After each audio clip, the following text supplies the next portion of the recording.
सहेली मेरी पूछे मुझे कितना साजन तेरा चाहे तुझे।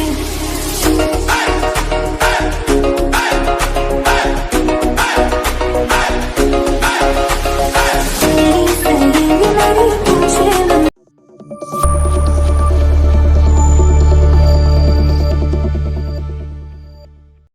হ্যালো এভরিওয়ান, আসসালামু আলাইকুম। কাছে কিংবা দূরে, দেশ কিংবা দেশের বাহির থেকে যে যেখান থেকে আমার আজকের ভিডিওটা দেখছেন, আই হোপ সবাই ভালো আছেন।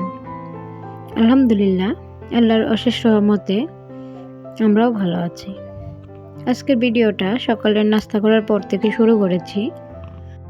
ভিডিওর শুরুতেই একটা কথা বলতে চাই, জানি না আমার ভিডিওগুলো কার কাছে কেমন লাগে। অনেকেই হয়তো বা ভিডিওগুলো ভালোবেসে দেখে, আবার অনেকেই হয়তো বা জোর করে দেখেন।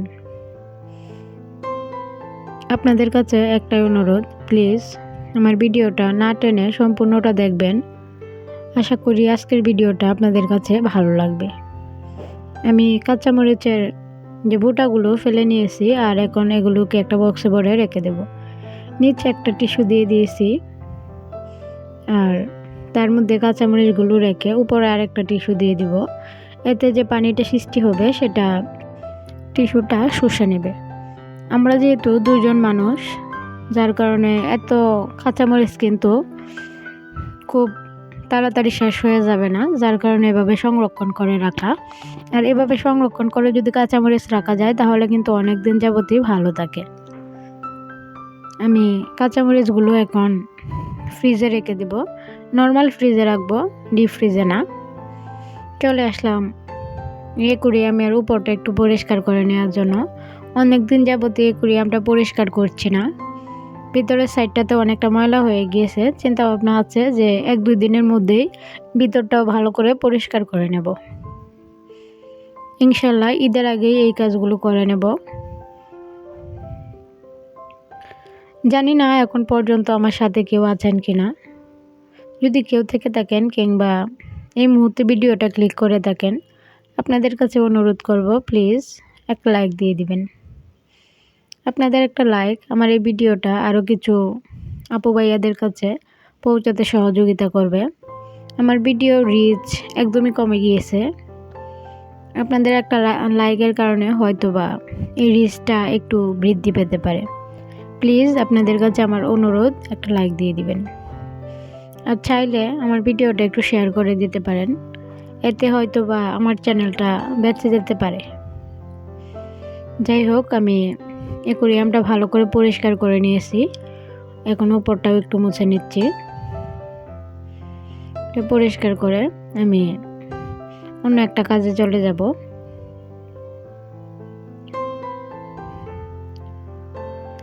আমাদের কিছু মেহমান এসেছিল, আর তাদের জন্য যে থালা বাসনগুলো নামানো হয়েছিল সেগুলো আর উঠানো হয় নাই।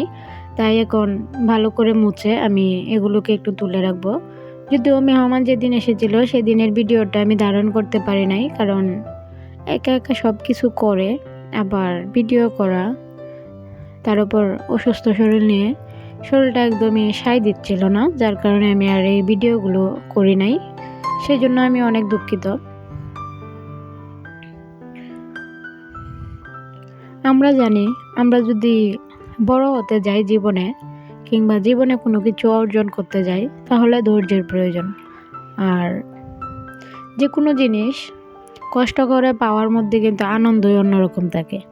আমরা যদি চাই যে একটা জিনিস খুব তাড়াতাড়ি পেয়ে যাব, যদি তাড়াতাড়ি একটা জিনিস পেয়ে যাই, এই জিনিসটার কিন্তু মূল্যটা খুব কম থাকে। যেমন অনেকেই বলে, আমাদের এলাকাতে একটা কথা বলে সবাই, যে মাগনা গরুর দাঁত থাকে না। এটা কিন্তু একদমই সত্যি কথা। সহজে যে জিনিসটা পেয়ে যাব সেই জিনিসটার মূল্যটা একটু কমেই থাকবে। কষ্ট করে যে জিনিসটা পাবো সেই জিনিসটার মূল্যটা কিন্তু একদম আকাশ সমান থাকবে। তাই আমার মনে হয় যে কোনো জিনিস একটু কষ্ট করে পাওয়াই ভালো। যাই হোক, থালা বাসনগুলো মুছে আমি গুছিয়ে রেখে চলে আসলাম এখন রান্না করে নেওয়ার জন্য। দুপুরে আজকে রান্না করে নেব আমি কচুর মুখি দিয়ে মাছ, আর সাথে থাকবে গরুর বুড়ি। কচুরমুখিটা আমার অনেক বেশি পছন্দের, প্লাস রাহির আব্বু অনেক বেশি পছন্দ করে, যার কারণে দেখা যায় যে মাঝে মাঝে এটা আমাদের রান্না করা হয়। রাহির আব্বু বিশেষ করে তরকারির চেয়েও যে কচুরমুখিটা ভর্তা বানানো হয় সেটাকে বেশি পছন্দ করে, কিন্তু আমার আবার ভর্তাটা বেশি ভালো লাগে না, যার কারণে আমার পছন্দ মতোই আমি আজকে তরকারিটা রান্না করে নিচ্ছি। যদিও ওনার পছন্দ মতো মাঝে মাঝে আমি ভর্তা করে দেই।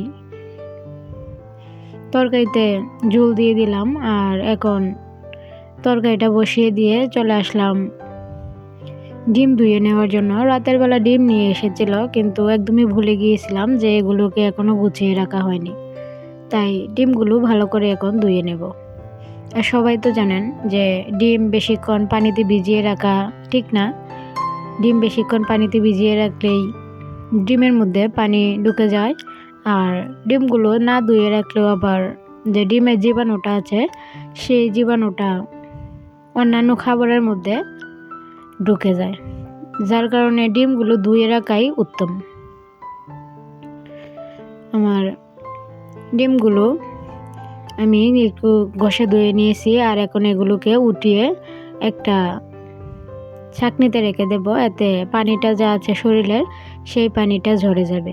আর আমি রান্না শেষ করে তারপর ডিমগুলোকে গুছিয়ে রেখে দেব। একটা কাজের পাশাপাশি যদি আর একটা কাজ করে নেওয়া যায় তাহলে কিন্তু কাজগুলো অনেক সহজ হয়ে যায়। আমি তো সব সময় এই কাজগুলো করে থাকি, যে একটা কাজের পিছন পিছন আর একটা কাজ করে নিই। বসে থাকলেই দেখা যায় যে অনেক বেশি লেট হয়ে যায় কাজগুলো করতে, আর এর চেয়ে সহজ টেকনিক মনে হয় আর হতে পারে না কাজ তাড়াতাড়ি শেষ করার। ডিমগুলো উঠানো হয়ে গিয়েছে, এখন এগুলোকে আমি নিয়ে রেখে দেব। পরবর্তীতে রান্না শেষ করে আবার এগুলো ফ্রিজে রেখে দেব। ডিমগুলো রেখে যে পাত্রে আমি ডিমগুলো ধুয়ে নিয়েছি সেটাকেও একটু ভালো করে ধুয়ে নিচ্ছি। আমি যে সময় সকালবেলা নাস্তা করি সেই সময় বসে বসে প্ল্যান করে নেই যে দুপুরে কি রান্না করব, সাথে কোনটার পিছনে কোন কাজটা করব।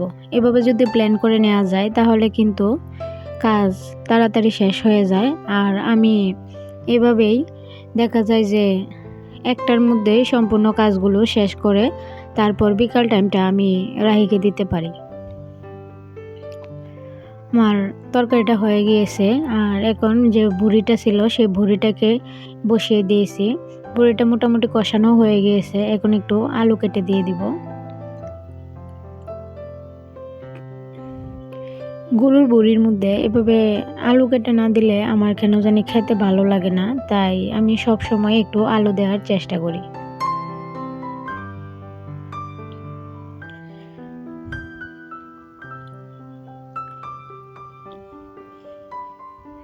আমি এখন এটাকে আরও ভালো করে একটু কষিয়ে নেব, কষিয়ে তারপর এটা রান্না করে নেব। আর এই যে বেসিনের মধ্যে যে কিছু জিনিস পড়েছিল সেগুলোকে পরিষ্কার করতে চলে আসলাম, তাই বেসিনের সাইডটাকে একটু আগে মেজে পরিষ্কার করে নিচ্ছি। রান্নাঘরের এই একটা জিনিস, যে জিনিসটা কিনা সবচেয়ে বেশি ব্যবহার করা হয়, সব সময় এই জিনিসটা কাজে লাগে, তাই এটাকে সব সময় নিট অ্যান্ড ক্লিন রাখা সবার প্রয়োজন। আমি চেষ্টা করি সব সময় যে সিন কাজে রান্নাঘরে সেই সিনটা একটু ভালো করে পরিষ্কার করে রাখার, সব সময় একটু ঝকঝকে করে রাখার। জানি না কতটুকু করতে পারি।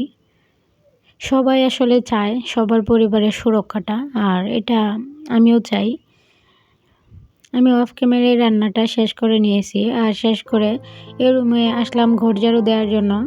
যদিও সকালবেলা একবার দিয়েছি, আর এসে দেখি বিছানার মধ্যে একদম দোকান নিয়ে বসে পড়েছে রাহি খেলনার, তাই খেলনাগুলো একটু গুছিয়ে রেখে তারপর ঘরটাকে ঝাড় দিয়ে নেব।